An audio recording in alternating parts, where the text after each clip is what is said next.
திமுக ஆட்சியை அகற்ற வேண்டும் என்ற நடைபயணம் போதும். இவர்கள் ஆண்டது போதும், தமிழ்நாட்டை நாசப்படுத்தியது போதும். அப்படியும் வந்தாங்கன்னா முடிஞ்சு போச்சு, அவ்வளவுதான். குடும்பம், பெண்கள், குழந்தைகள் எல்லாம் நாசமாயிடும். அவங்களுக்கு தெரிஞ்சதெல்லாம் கொள்ளடிக்கணும், காசு சம்பாதிக்கணும். காசு சம்பாதிச்சு தேர்தல் நேரத்தில் 500 1000 கொடுத்தா முடிஞ்சு போச்சு. வருகின்ற ஜூலை மாதம் 25ஆம் தேதி நான் ஒரு நடைபயணத்தை தொடங்க இருக்கின்றேன். எதுக்கு இந்த நடைபயணம்? இந்த ஆட்சியை, திமுக ஆட்சியை அகற்ற வேண்டும் என்ற நடைபயணம் போதும். இவர்கள் ஆண்டது போதும், தமிழ்நாட்டை நாசப்படுத்தியது போதும். இனி இவர்கள் மறுபடியும் ஒரு பேச்சுக்கு சொல்றேன், வரமாட்டாங்க. ஒரு பேச்சுக்கு மறுபடியும் வந்தாங்கன்னா முடிஞ்சு போச்சு, அவ்வளவுதான். இந்த குடும்பம், பெண்கள், குழந்தைகள் எல்லாம் நாசமாயிடுவாங்க. நாசமாய் தெருவுக்கு தெரு எதை வித்துட்டு கஞ்சாவையும், அபின், காக்கேன், ஹெரோயின், போதை பொருட்கள். எங்க அந்த காலத்துல நான் ஸ்கூல் படிக்கிறப்பெல்லாம் கொஞ்ச நாள் திண்டிவனத்தில் படித்தேன், 2 வருஷம். அப்பெல்லாம் படிக்கிறப்பெல்லாம் ஸ்கூல் வெளியில இந்த கமரகட்டு, இந்த மாங்காய் பத்தை, இந்த புளிப்பு மிட்டாயி, இந்த நெல்லிக்காய் இதெல்லாம் வித்துட்டு இருப்பாங்க. தேன் மிட்டாயி இதெல்லாம் வித்துட்டு இருப்பாங்க. இப்ப என்ன விற்கிறான்? கஞ்சா போட்டலும், மாத்திரை, போதை மாத்திரை, இந்த கஞ்சா ஸ்டாம்பு, இதுதான் ஸ்கூலுக்கு வெளியிலையும் காலேஜ் வெளியிலும் வித்துட்டு இருக்கிறானுங்க. இது திமுக தெரியாம இருக்கு விற்க முடியும்? காவல்துறை தெரியாம விற்க முடியும்? இல்ல, அவன் தெரிஞ்சுதான் வித்துட்டு இருக்கிறான். என்னன்னா அதுல கமிஷன், எதுலயும் விட மாட்டானுங்க. எப்பேற்பட்ட மாவட்டம் இந்த மாவட்டம்? யார் பிறந்த மாவட்டம் இந்த மாவட்டம்? பேரறிஞர் அண்ணா பிறந்த மாவட்டம் இந்த மாவட்டம், இந்த மண். பேரறிஞர் அண்ணாவுடைய மண் இந்த மண். ஆனா பேரறிஞர் அண்ணா அவர்கள் திமுக தொடங்கியவர், நிறுவனர், திமுக நிறுவனர். அவர் கடைசி காலம் வரைக்கும் 69ல அண்ணா அவர்கள் மறைந்தார். 69 கடைசி காலம் வரைக்கும் அவர் மதுவுக்கு எதிராக போராடினார். மதுவிலக்கு வேண்டும் என்று அதை நிலைநாட்டினார், உறுதியாக இருந்தார். கடைசியில அவர் முதலமைச்சராக தான் இறந்தார்.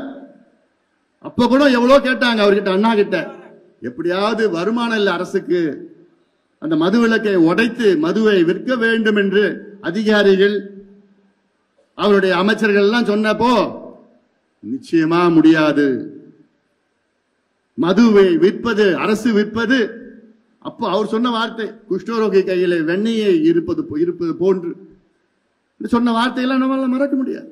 ஆனா அப்படிப்பட்ட அண்ணா பிறந்த இந்த மண், இந்த மாவட்டத்தில் 6 மது ஆலைகளை நடத்தி கொண்டிருக்கிறது திமுக. வெக்கக்கேடு. மானம் ஈனம் இருந்ததுன்னா எல்லாம் பண்ணுவீங்களா? வெக்கக்கேடு. 6 மது ஆலைகள் அண்ணா பிறந்த இந்த மண்ணில திமுக நடத்தி கொண்டிருக்கிறது, திமுக அரசு நடத்தி கொண்டிருக்கிறது.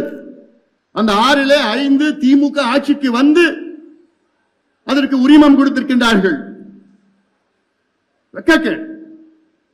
இதெல்லாம் அடுத்த இந்த நடைபயணத்தில் எல்லாத்தையும் புட்டு புட்டு வைக்க போற நிறைய இருக்கு. இந்த நடைபயணம் ஜூலை மாதம் 25ஆம் தேதி தமிழக மக்கள் உரிமை மீட்பு பயணம். தமிழக மக்கள் உரிமை மீட்பு பயணம். தமிழக மக்களுடைய உரிமைகளை மீட்டெடுக்க வேண்டும். எல்லோரும் வாருங்கள். ஏன்னா நமக்கு எல்லா உரிமைகள் இருக்கிறது. அதுல நான் வெறும் 10 உரிமைகள் எடுத்திருக்கிறேன். 10 உரிமைகள்.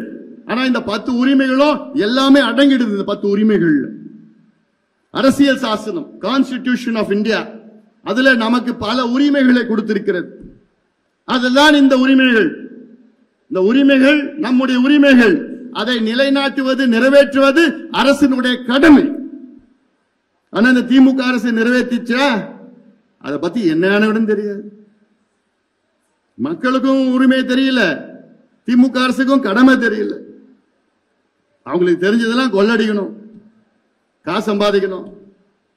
காசு சம்பாதிச்சு தேர்தல் நேரத்தில் 500 1000 கொடுத்தா முடிஞ்சு போச்சு. தமிழக முதலமைச்சர் மு.க. ஸ்டாலின் அவர்கள், அவர் பேர் வச்சது கலைஞர் அவர்கள். இந்த பேர் வைக்கிறப்போ ரஷ்யா அப்போ இருக்கின்ற அதிபர் ஸ்டாலின் அவர் பேர் தான் நம்முடைய இருக்கிற முதலமைச்சருக்கு பேர் வச்சார். ரஷ்யாவில் உள்ள ஸ்டாலின் அவர்கள் அவர் ஆட்சி காலத்தில் ரஷ்யாவுடைய நாடாளுமன்றத்திற்கு ஒரு நாள் வந்தார். வந்தப்போ கையில ஒரு கோழி எடுத்துட்டு வந்தார். அந்த கோழியை எதுக்கு எடுத்து வந்தார்? எல்லாருக்கும் ஆச்சரியம். நாடாளுமன்றத்தில். என்னடா அது, கோழி எடுத்து வந்திருக்கிறார். பிறகு அந்த கோழிய, அந்த இறக ஒன்னு ஒன்னா பிச்சு எடுத்தார், ஒன்னு ஒன்னா பிச்சு எடுத்தார். எல்லாத்தையும் பார்த்து பிச்சு எடுத்துட்டு அந்த இறகு இல்லாத கோழி உயிரோட இருந்தது, அந்த கோழியை தரையில தூக்கி போட்டார். எல்லாருக்கும் என்னடா இது, கோழி எடுத்து வராரு, இறக பிச்சு உயிரோட கோழியை தரையில போட்டுட்டார். பிறகு அவர் பாக்கெட்ல கொஞ்சம் தானியத்தை எடுத்து வந்தார். அந்த தானியத்தை கோழி பக்கத்துல போட்டாரு. அந்த கோழி அந்த தானியத்தை சாப்பிடுது. இறகில்லாத சாகிற நிலையில இருக்கிற அந்த கோழி ஆனாலும் அப்போ அந்த தானியத்தை சாப்பிடுது. பிறகு வேற என்ன பண்ணாரு, அந்த தானியத்தை கொஞ்சம் கொஞ்சமா போட்டு அவரை நோக்கி போட்டார். அந்த தானியத்தை அந்த கோழி எப்படியோ துடிச்சு துடிச்சு அந்த தானியத்தை வந்து சாப்பிட்டு சாப்பிட்டு அவருக்கு கிட்டே வந்துடுச்சு. அப்ப சொன்னாரு, இதுதான் மக்களுடைய நிலை. மக்கள் எவ்வளவு மக்களை புழிஞ்சு எடுத்தாலும் கடைசியில தேர்தல் நேரத்திலேயோ கடைசியில ஏதாவது இந்த மக்களுக்கு கொடுத்தா எல்லாத்தையும் மறந்துடுவாங்க அப்படின்னு அந்த வார்த்தையை சொன்னார். தமிழ்நாட்டில் அதுதான் இப்பொழுது நடந்து கொண்டிருக்கிறது.